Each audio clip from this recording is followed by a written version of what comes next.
జనగామ జిల్లా బచ్చన్నపేటలో టెన్షన్ వాతావరణం నెలకొంది. గోపాల్ నగర్ సర్వే నెంబర్ 174లోని 8 ఎకరాల ప్రభుత్వ భూమిలో రాత్రికి రాత్రే గుడిసెలు వెలిశాయి. గుడిసెలను తొలగించాలని పోలీసులు హెచ్చరించారు. లేదంటే చట్టపరమైన చర్యలు తీసుకుంటామన్నారు ఏసీపీ అంకిత్ కుమార్. గుడిసెలను తొలగించబోమని గుడిసెవాసులు తేల్చి చెప్పారు. ప్రభుత్వం తమకు ఇంటి స్థలాలు కేటాయించి డబుల్ బెడ్రూమ్ ఇళ్లు కట్టించి ఇవ్వాలని డిమాండ్ చేశారు.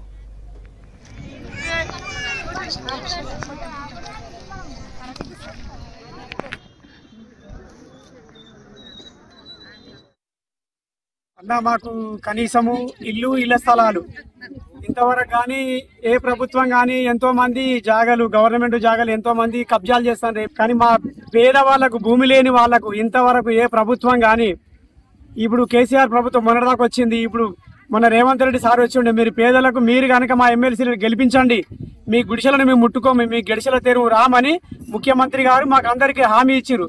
అదే ధైర్యంతో మేము పేదలం అందరం ఏకమై మాకు ఎందుకంటే ఉండడానికి ఇల్లు లేదు, కనీసము కట్టుకోవడానికి బట్టలు లేవు, కూలినాలు చేసుకొని బతికటోళ్ళము.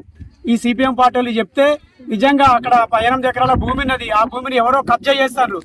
ఆ కబ్జా చేసే భూమిని గవర్నమెంట్ ఇప్పుడున్న ప్రభుత్వం కానీ ఇప్పుడున్న కలెక్టర్ కానీ ఇప్పుడున్న ఎంఆర్ఓ గారు కానీ స్పందించి నాలాంటి గుడిసె లేని వాళ్లకు ప్రతి ఒక్కరికి గుడిసె ఇవ్వాలి.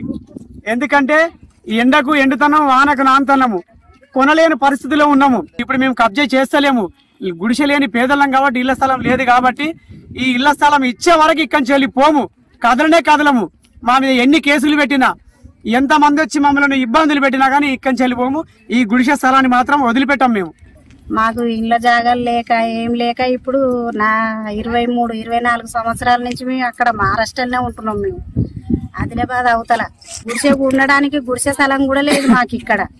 మాకు ఈ స్థలం మాకు గుడిసె స్థలానికైనా గుడిసె వేసుకునేదానికైనా ఉండడానికి కొంచెం ఇల్లు జాగా అయినా ఏదైనా మాకు ఇస్తే మేము ఇల్లు కట్టుకొని ఇక్కడ